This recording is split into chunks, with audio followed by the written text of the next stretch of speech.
This is the Kingdome in Seattle, Washington. And on his way there, none other than motorcycle daredevil Evel Knievel. Evel arriving in a swirl of publicity, with his trucks, his vans, and his many aides. Today we'll see Evel attempt a jump that almost spelled disaster for him earlier today. Evel in a practice jump, landing far short of his mark over 7 buses, and here it is.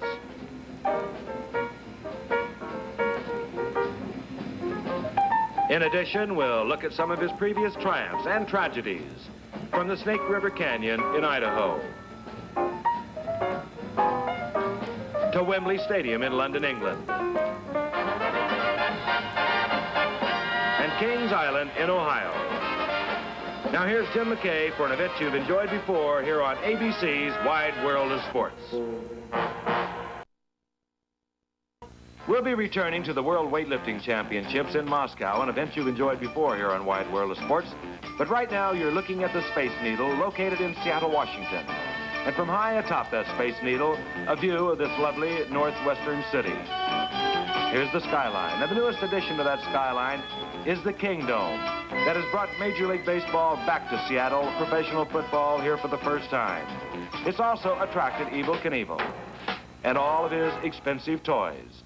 The Sky Cycle, part of a $2 million project. $26,000 according to Evel Knievel for his Cadillac pickup. The Stutz Bearcat, $65,000. The Ferrari, the same. And the Crash Car, $30,000. And the Wheelie Car, another $30,000. Those 7 vehicles, private toys of this man, Evel Knievel. But the 7 vehicles that Evel is concerned with today are not his high-priced toys. 7 buses lined up for his jump attempt here at the Kingdome in Seattle, Washington. Evel also has a very special van, a traveling home, if you will. And right now, I'm seated with him in that particular van. And it's not your ordinary van you might expect to find cruising the roads of this country. As a matter of fact, there's about $100,000 involved in it. It looks more like a New York penthouse apartment.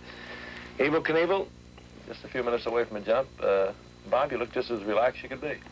I feel pretty good. I don't have as much room in this Kingdome as I had in Wembley Stadium in London, England.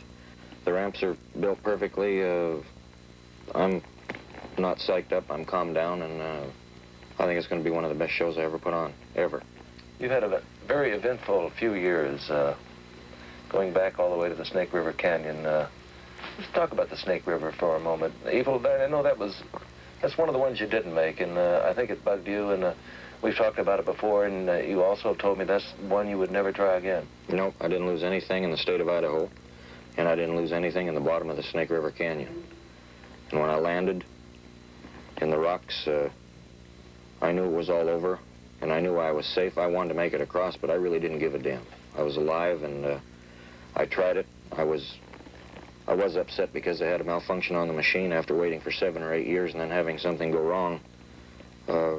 And not being able to be successful.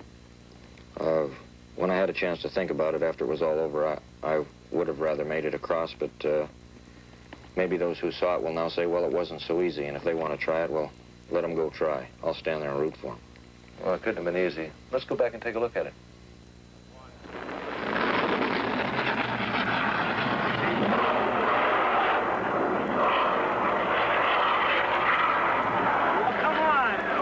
Evel, stay with the bird, stay with the bird. It looks like you're going to go into the canyon. You had a premature shoot. You have a good shoot on you. Come on.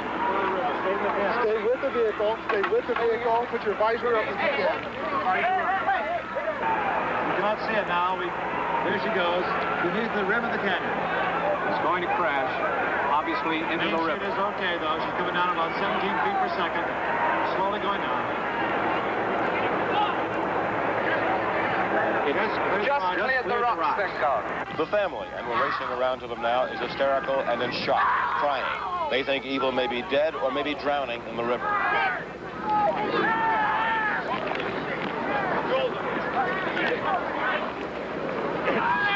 Let's go over to Bud Perillo, who's got a view of what's happening. Yes, what happened was this. Evel definitely tried to get out, but he couldn't.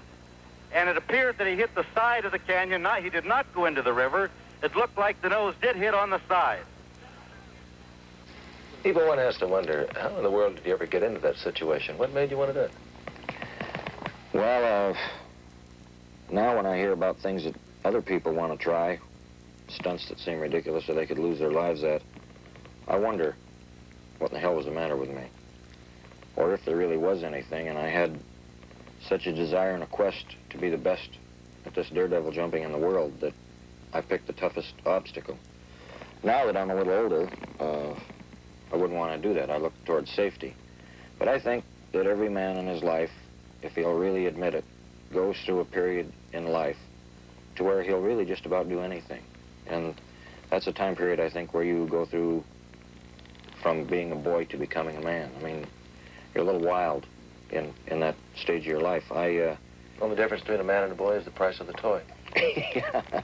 Well, in my case, the Sky Sire was a $2 million toy that went in the bottom of the river. What were the safety factors involved, though? There wasn't any. I was tied in it. I actually had a harness on, but with a stomach chute system, a pack, but there was no way. I would have drowned it if I'd have gone in the river. There's just no hope, and I really thought I was going in. It was a very sad feeling I had, a feeling of complete loss, complete anguish, complete defeat going down into that canyon, because in my wildest dreams I never thought that I would ever be lucky enough to smash into the rocks on the other side and not go into the water. You know, and then, well, it was a little over a year later, we were in Wembley with a stadium jump, and that was one of the wildest things I've ever seen. I don't believe you felt that you could make that jump, and we're going to take a look at that in just a minute when we come back. You're looking at the skid marks on Evel Knievel's landing ramp, where earlier today Evel Knievel almost wound up in disaster as he attempted to practice a jump over 7 buses. And for me, it also brought back a frightening memory. A year ago last spring, in May of '75 to be exact, I was sitting right in this very van in Wembley Stadium in London, England. 80,000 people were there, and about an hour before that jump over 13 double-deck buses, Evel, you looked out the window and looked at that crowd, and you turned to me and you said, "Frank, I can't make it." Now, what in the world would ever lead you to get out of this van, go out there, knowing pretty much in your own mind that you couldn't do it? Well, I'd said that I would do it, and there were 80,000 people there. There was nothing that I could do but keep my word. I really didn't think that I could do it, but I thought that I was a good enough rider to where if I landed flat, even with all that speed, I could hang on, and I tried my best to hang on to the motorcycle. I tried my best never to let go of the handlebars till I got to the bottom. I even remember going over the handlebars and my back hitting the front tire. I was trying to hang on to it that hard, but some things you just cannot hang on to. How about at the top of that ramp? It's a very similar ramp to the jump you're making here today. How about the top of that ramp? Did you ever have any feeling inside saying, well, I wish I had the flu, or... Sure, I wanted to take one bus out, but I knew in front of the people I couldn't do it. So I had to go ahead and make the jump. The jump that I'll make here today is about the same thing. The ski jump ramp is not going to be as long, and it's much steeper than it was in Wembley. Let's go back and take a look at that Wembley jump. It was one of the most frightening days I've ever spent. That's something sometimes I don't like to look at. He will be going about 90 miles an hour when he leaves the ramp. He estimates he'll cover 140 feet, 10 feet either direction, and it could be all over. Look at him. Made his first jump when he was 15. Countless other jumps after that. In 1966, hurt himself in Indio. 1967 Caesar's Palace. Here he goes, and he will go. He's down, and he is hurt. Oh, my God.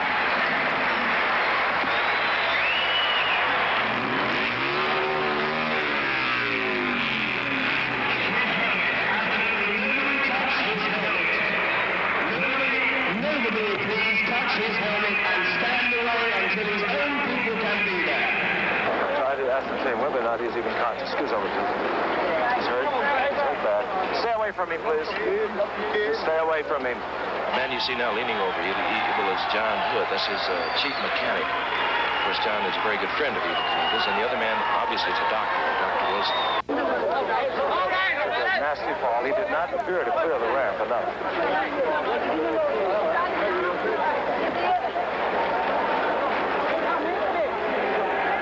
Helmet is being gently removed.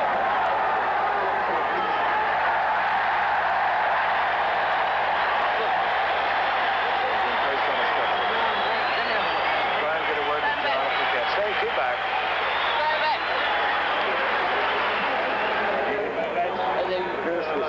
Stay back.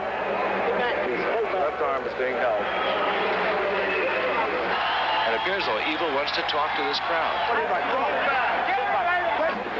Something else. He wants to talk. He's going to talk. I think it's that microphone again. Keep him off that ramp or the flat. Stop everybody after the ramp. Just keep him off the ramp or the flaps. Take him up the ramp. You want to go up the ramp or you want to stand up and walk up? Help me out. Okay, we're going to help him out. Easy, on my shoulder. Right, you make it off the ramp. Take it off the ramp. Off the ramp. Okay. Somebody came up the ramp.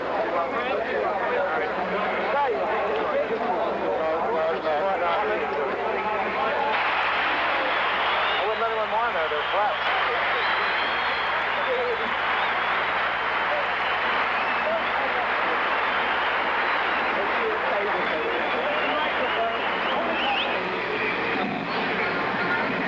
Ladies and gentlemen of this wonderful country, I've got to tell you that you are the last people in the world who will ever see me jump, because I will never, ever, ever jump again. I am through.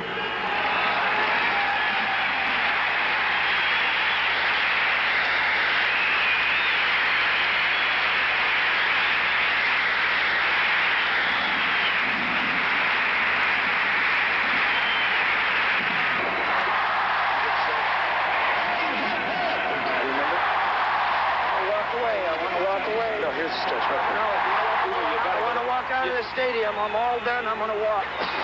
Injury is Evel, broken hand, compression fracture of the vertebrae. You re-injured your hip, you re-injured your pelvis. You really paid the price for going ahead with a jump that you were questioning at the very beginning. Well, it's in this business, being a daredevil, that's the price you have to pay for success. It's no different than being a football player. If you fall off or somebody hits you too hard, you get hurt. That's it. A little different results, though. Was it you or the machine? It was the machine. The gearing wasn't right. And going in after the England-Scotland soccer game and having to set up in Wembley Stadium as fast as we did, I couldn't get the right gearing over on a jet airplane from Harley-Davidson, so there was nothing that I could do. They tried to get it as fast as they could, and there was just no way. So I had to go. Of course, the retirement statement you made, I know how that affected you later. I don't even know whether you even realized what you were saying. I couldn't believe you'd, first of all, walk back up that ramp in the condition you were in. And of course, the retirement thing was premature a little later on that fall. Last fall, as a matter of fact, we were in Cincinnati and Kings Island. Kings Island. You Went set for an 14. outdoor record. Went for 14. Don't want to jump 13 anymore. It's unlucky. How far is it going to go? Is there a limit? I mean, how far are you going to stretch it? I think I'll jump till I'm 40. And I just turned 38, so it gives me a couple more years. And I don't think that I can go on beyond that. When you fall off of a motorcycle on the pavement, it's not like falling off of a horse or a Brahma bull or getting tackled on AstroTurf. When you hit the pavement at 100 miles an hour, it really smarts. And it gets tougher as you get older in life to get up and keep going. No matter what your mental attitude is, your mental attitude deteriorates with pain and long healing process. There were times when I was hurt, when I'd break a hand or a rib or have a compression fracture of the back, where I could be back and doing my business in 30 days. But I'm not able to do that anymore. I've been hurt so many times. I counted up the months I've spent in hospitals and been laid up. It's been 3 years in hospitals or flat on my back. And I like to play golf. I'd like to kind of do this thing successfully and safely for another couple of years and just go ahead and hang it up. Successfully and safely. Evel, you've received a lot of criticism over the past years about your influence. You're an idol to youngsters the world over. And when youngsters have an idol, they tend to emulate. That, of course, a criticism I know you're well aware of. I am, and I feel a tremendous responsibility to kids and to parents. And if you'll remember, I stated on the Wide World of Sports show in Cincinnati that a motorcycle has no wings. And you have to realize when you're a daredevil, there is a point of no return. And I'm trying to keep my word with the kids. I'm trying to keep my word to their parents. and I'm doing my best to still be a daredevil and try and show them some responsibility. We're going to have to find out if it's going to work. Of course, I've seen you also just really chewing some kids out in London for not even riding with a helmet on, so you're very, very aware of the children. Well, I have 3 of my own, and one that I really have to keep an eye on because he likes to jump and ride so much, so I'm going through the same thing with mine that they're going through with theirs, and I'm very aware of it, and I'm just trying to do the best job I can. In other words, don't do what I do what I tell you. Yeah, that's right. Well, Evel, I know you have to get ready for today's jump, quiet the butterflies and all of that, and we'll be right back and take a look at that Kings Island jump in Cincinnati that we talked about a moment ago. Evel Knievel is inside his van making his last-minute preparations. He'll be coming out very shortly. You know, the last time I was on these steps was at Kings Island in Cincinnati, Ohio. It was right after Evel had recovered from his crash over in Wembley Stadium. He was going to make a jump of 14 buses, an attempt at a world's record. I quite frankly didn't think he would make it, nor did I even want him to try. Let's go back and take a look at that jump. And he's not hesitating. He'll go.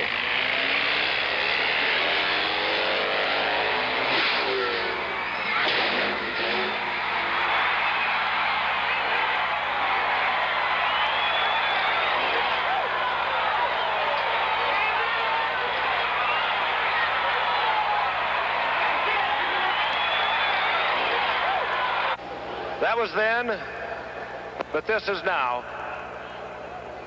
Ladies and gentlemen, he's the greatest showman in the world, Evel Knievel.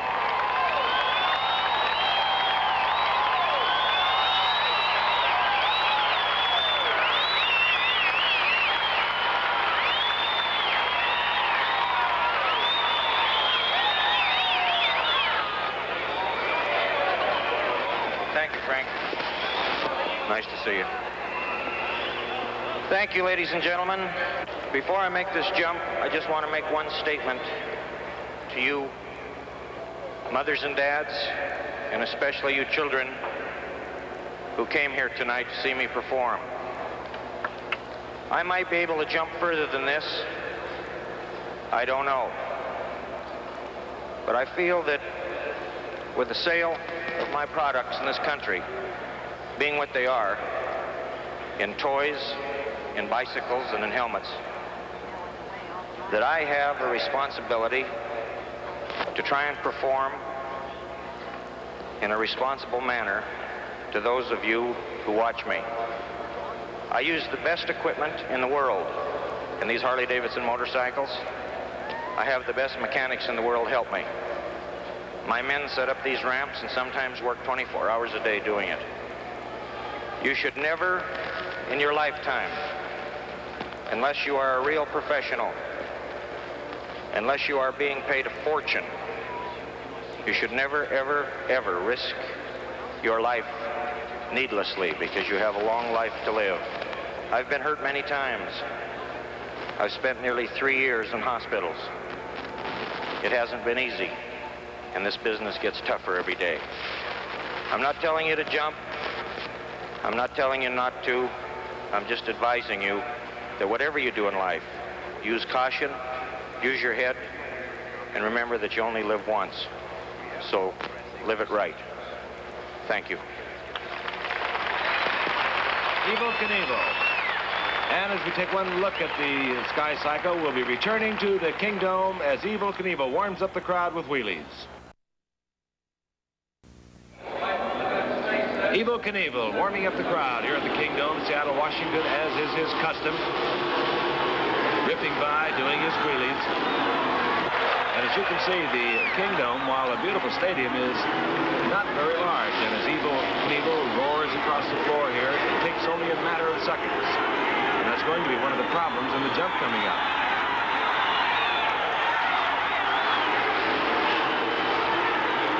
See, it just takes just a couple of moments to move across the floor of this stadium. And I don't think I have to advise any youngsters watching.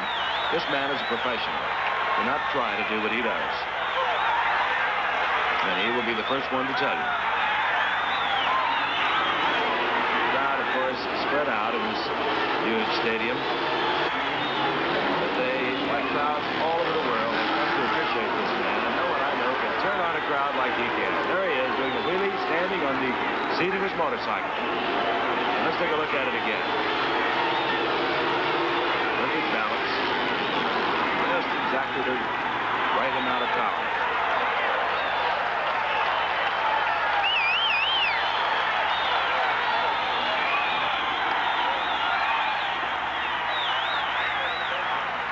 That's it. Let's hear it for Evel. Well, the crowd is ready. Evel Knievel is ready, and we'll be back for the jump. But right now, let's return to Jim McKay for the World's Weightlifting Championships.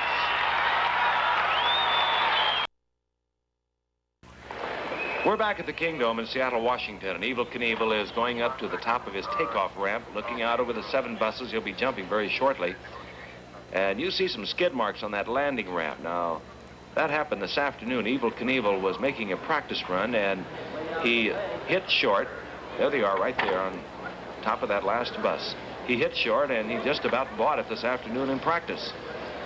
And, of course, 7 buses doesn't sound like a long jump for Evel Knievel if you're familiar with his history, but keep in mind there's a short in-run here, and it could be very dangerous, and Evel Knievel, quite frankly, is very concerned about it. Crowd, perhaps having heard that Evel had trouble in practice, they're concerned also.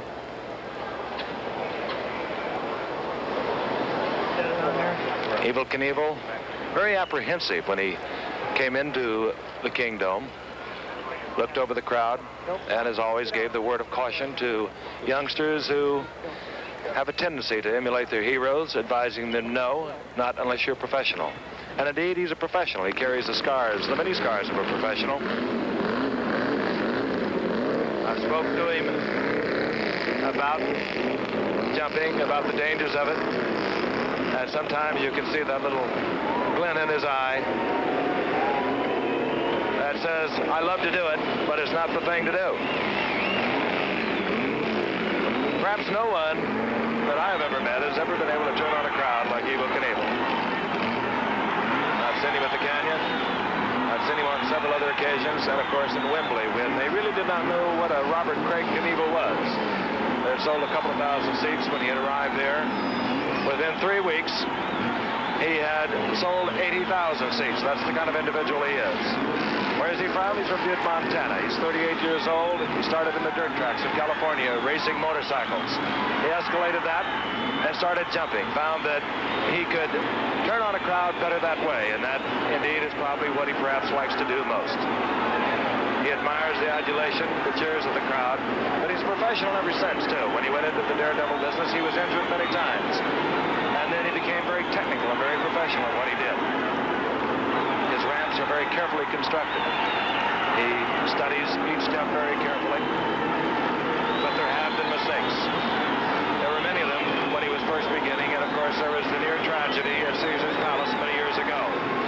But he took a tremendous tumble and to jump over that fountain, a distance that Evel Knievel will say today that he could not make.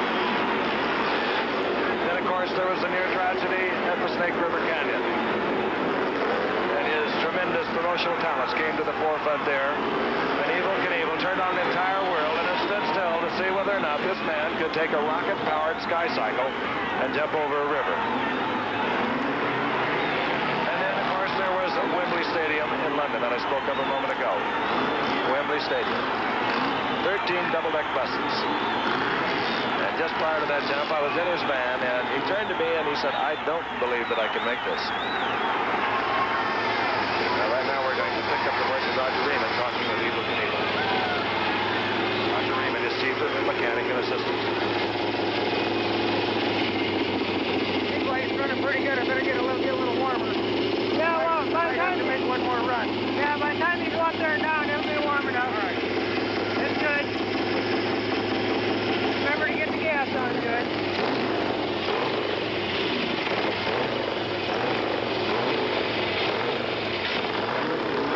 I think you heard Roger Riemann, a great motorcycle racer in his own right, say to Evel Knievel, it's warm enough. Evel had questioned whether or not the bike was warm enough. He wanted to take a couple of more runs around the Kingdome. Roger said no. By the time you make a couple of approach runs, which Evel will do, Roger said the bike will be warm enough. It's hard to say exactly how many runs he will take. It depends upon the problems he has. All right, Evel Knievel making the approach. He will not go this time. He's checking it out. Now, there's a problem. That little area right there is a compression area. Coming down the ramp, he hits that little compression area. He settles down into the bike. And he must get himself together by the time he reaches the takeoff point, when he will be traveling at a speed of some 65, 70 miles per hour, and he must cover a distance of about 80 feet. Evel warming up his bike, and we'll be returning to the Kingdome in Seattle, Washington in just a moment.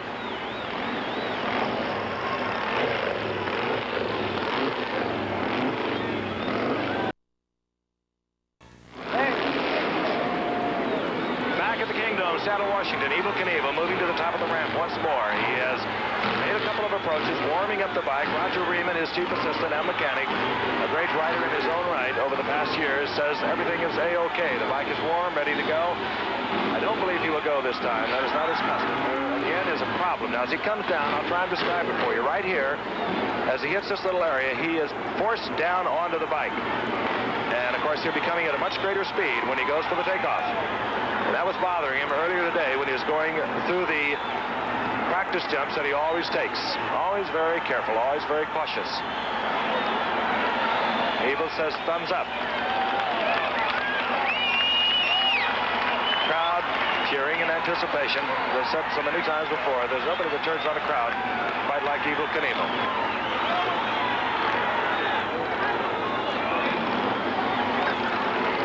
Okay, get the gas on. Back to the top. And I don't know whether he'll go this time or not.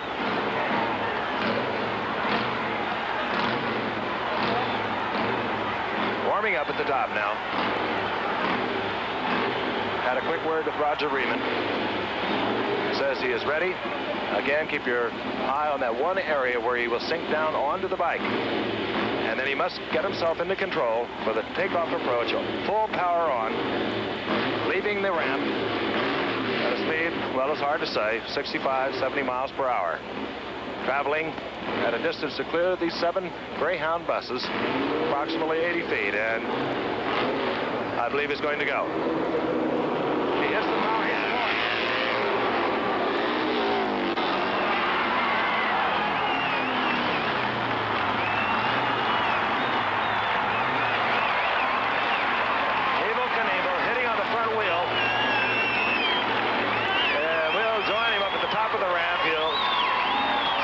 Stadium.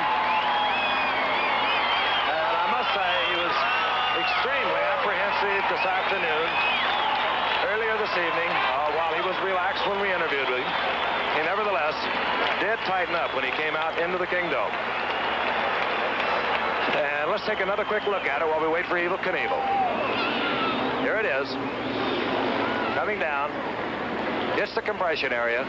Absolutely dead, perfect takeoff. Soaring high into the sky, here in the Kingdome. Just maybe got a little too far forward, but he came down dead perfect, right on target. And never a waver. So Evel has made a successful jump, and we'll take a look at it quickly from another angle. And this is from the landing ramp. And here he comes. Let's have a quick word with him. There's the takeoff. As you can see on your iodophore, Evel, it was just about dead perfect. Well, the motorcycle nosedived, and it really wasn't supposed to do that. My power was off.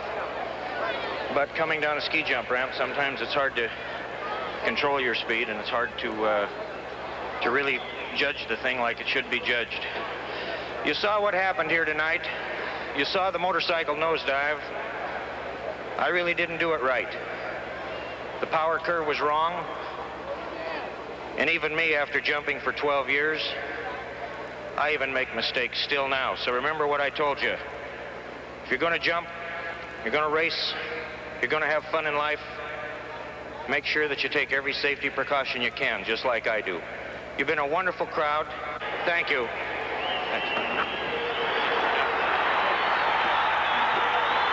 Evel Knievel, as he has done so often, we've heard him so many times, his last comment was, again, to those youngsters who perhaps would be thinking about trying what he tries, and his final word after the jump, even after 12 years, I can make a mistake. You heard Evel say he landed poorly, and in a moment we'll take a look at what Evel Knievel considers a good landing. We'll compare that with today's landing. But right now, this message. Let's go back to just about a year ago and see what Evel Knievel describes as a good landing. And a good landing here at Kings Island in Cincinnati was to land on the rear wheel after covering 14 buses, which he did. Even though he landed perhaps a little harder than he would have liked to, it was a successful jump. Here's his jump. You watched this a short while ago. Not coming down on the rear wheel. As a matter of fact, he catches the front wheel, and that can be very dangerous. That can throw the bike into a skid and dump the rider. So that's the story from the Kingdome in Seattle, Washington.